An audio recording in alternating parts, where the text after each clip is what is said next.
For me, pelvis rotation is a really important aspect of the pitching delivery, and I think it's something that gets talked about a lot, but I don't know if we're talking about a lot of ways to actually improve it. And one of the things I focus on when I'm looking at pelvis rotation is what is that back foot doing? So in order to unload properly, we need to be able to load properly. And what that means is I need to be able to counter rotate my pelvis as I'm going into the stride phase, so I'm starting to engage my posterior chain, and then out of that, I'm able to unload as I go to throw. So I don't want to talk about the loading phase today. I want to focus more on the unloading and the actual rotation after foot plant into ball release.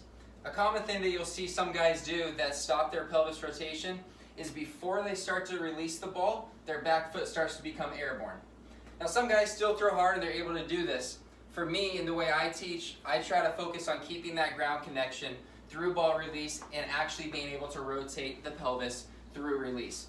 So one little thing you can do, I'm using a wood stick right now, you can use a PVC pipe, or you really don't even need any stick. But all I want you to do is just to stride out like you're into your stride, into foot plant. It doesn't have to be, exact, but have that front foot open, have the back foot still intact with the ground.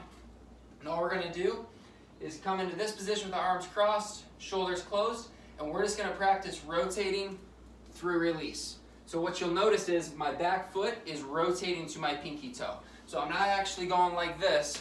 I want you just to keep that back foot on the ground and just roll that back foot over. So you can see when I do that, this rear hip continues to rotate, and as a result, it pulls my right hip back, which is going to lead to what a lot of people talk about as the block.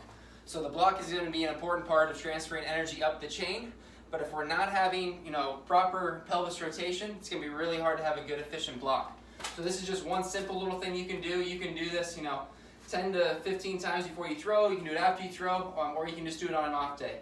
But it's a really good feel just to focus on getting that rotation all the way around that front leg. So here's a side view too for you to see it.